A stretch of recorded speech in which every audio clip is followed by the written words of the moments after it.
जी के नेतृत्व में पिछले 6 साल में किसानों के हित में अनेक क्रांतिकारी फैसले किए गए हैं।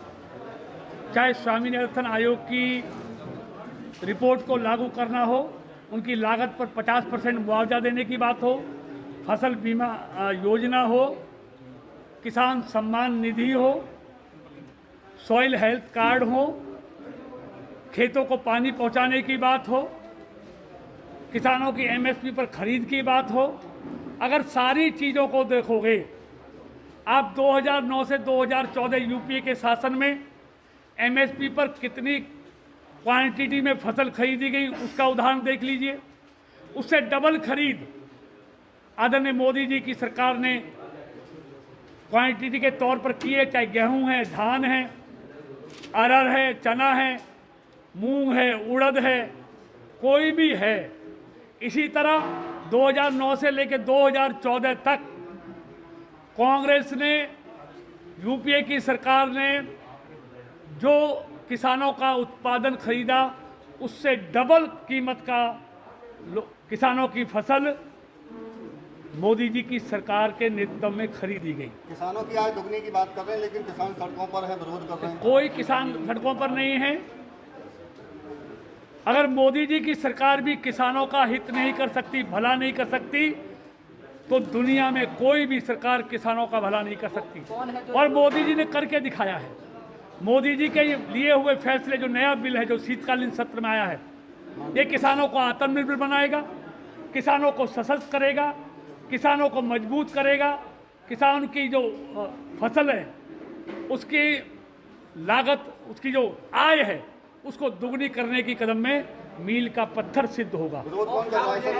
देखिए, ये प्रायोजित हैं, जो हताश हैं, जो निराश हैं, जो बिचौलिए हैं, जो दलाल हैं, वो लोग इसका विरोध कर रहे हैं। किसान इसका विरोध नहीं कर रहा है, क्योंकि किसानों के हित में ये क्रांतिकारी बिल लाए गए हैं। किसान को आज़ादी दी गई है, और एमएसपी पहले भी था, आज भी है, आगे भी रहेगा। देखिए, कांग्रेस का नेतृत्व बौना हो गया है। वहाँ अच्छे लोगों की कोई जगहदारी नहीं रही है, और जब नेतृत्व बौना हो जाता है तो वो बौनी बातें करता है।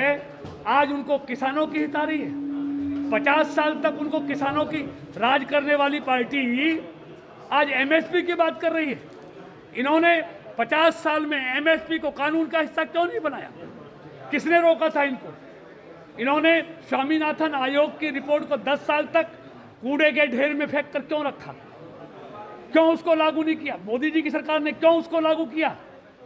तो इसलिए मोदी जी की सरकार किसान हितैषी है, किसानों को सशक्त करने वाली है, किसानों को आत्मनिर्भर बनाने वाली है, किसानों को मजबूत करने वाली है, किसान की आय को दुगनी करने वाली है। और आज किसानों के लिए अलग से 1 लाख करोड़ रुपए का इंफ्रास्ट्रक्चर का पैकेज। गांव में कहते हैं ना, पूछते नाई नाई बाल कहाँ है? यजमान अभी आ गया है। 3 तारीख को वोटिंग होगी, 10 तारीख को बड़ौदा का चुनाव का रिजल्ट आ जाएगा, पता चल जाएगा कौन जीता है, कौन हारा है। निश्चित तौर पर वो तो जींद को भी कहते थे हम जीतेंगे, लेकिन क्या हुआ? जींद में तीसरे नंबर पर चले गए। बड़ौदा में भी कांग्रेस तीसरे नंबर की पार्टी बन के रहेगी, ये मैं कह रहा हूँ।